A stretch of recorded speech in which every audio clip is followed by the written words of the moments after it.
are flexors for the hip and extensors for the knee. These muscles are sartorius or Taylor's muscle, quadriceps femoris, the strongest muscle in the lower limb. Quadriceps means 4, so it has 4 heads. This one, rectus femoris, that is the only head of quadriceps, which starts from ilium bone, from this place, from anterior superior iliac spine. In other words speaking, only rectus femoris takes part in flexion of the hip. Exactly. Another heads, medial side from rectus femoris, vastus medialis is present. Lateral side of rectus femoris, vastus lateralis is present. Underneath, in between them, vastus intermedius is present.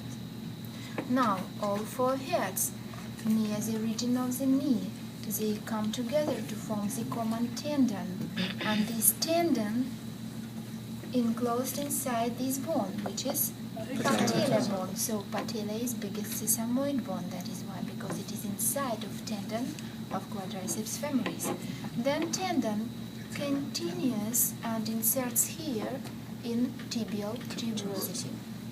The part of tendon in between lower side of patella and tibial tuberosity, this part of tendon of quadriceps femoris, we named it patellar ligament. So do not be confused. Patellar ligament, that is a part, that is a portion of quadriceps femoris tendon below the patella. Okay? So, quadriceps femoris muscle we just mentioned. By rectus femoris, it produces flexion in hip. All together heads, they do extension in the knee. Next muscle. We mentioned already that muscle. Now we will just repeat. From region of the pelvis, we have iliacus muscle plus psoas major muscle. They join together to form iliopsoas. Iliopsoas insert to the blessed trochanter of the femur, and that's our main hip flexor. Okay? So, where to find iliopsoas below the inguinal ligament? I will give you the point. Iliopsoas is present lateral side, means right on top we expect to have the femoral nerve. In plastic specimen, take a look. That's the iliopsoas below the inguinal ligament. And you can see right over here is femoral nerve running. Next group.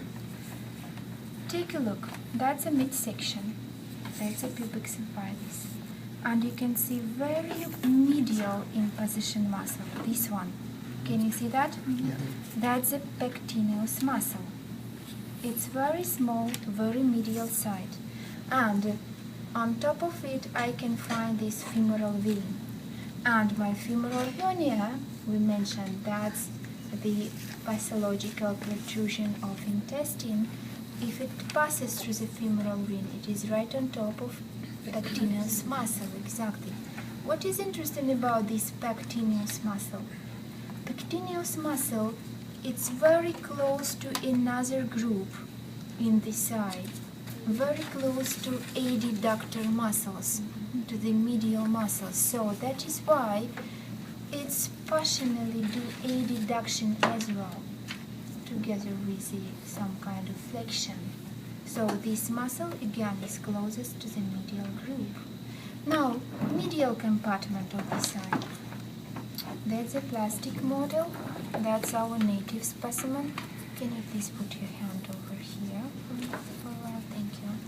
So, the first muscle, which is very top muscle, can you see it? It's gracilis muscle. That's the muscle of the beauty of our side, right? So, this muscle has long tendon running medial side of the knee, same as sartorius from anterior group. So you will have not confused with that. So that's the gracilis. And here, among median group, yep, that's a gracilis muscle as well. Now, gracilis muscle can help us to identify another muscles of this group. Another muscles are 3 in number of adductors.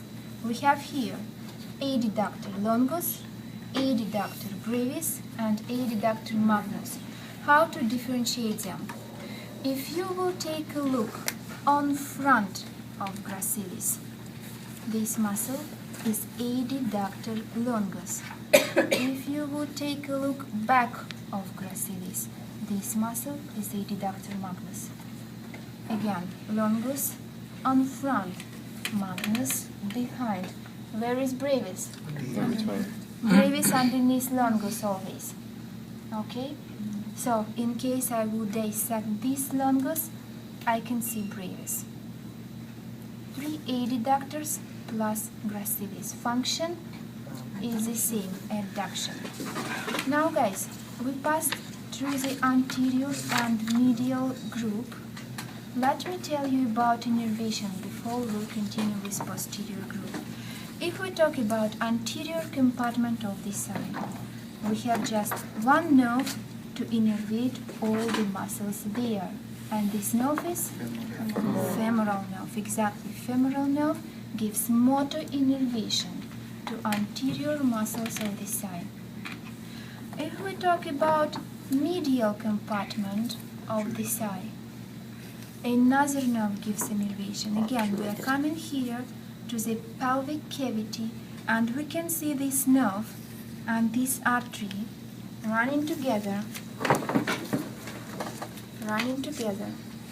They are obturator nerve and obturator artery. They disappear here because they move through the obturator canal, through the obturator foramen. If I would like to show you in the bone specimen that moment, that will be, where is my point, that will be the position of the obturator canal from pelvis to the region of the thigh. Can you see that?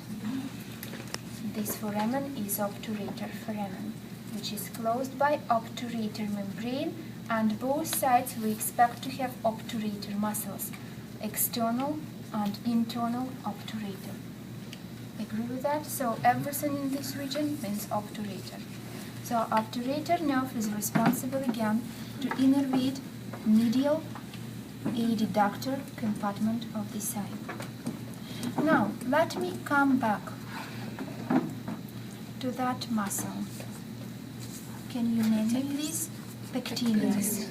We mentioned it's very close to adductors. So this muscle then has double innervation. It has innervated with the femoral nerve as well as with obturator. So this muscle is some kind of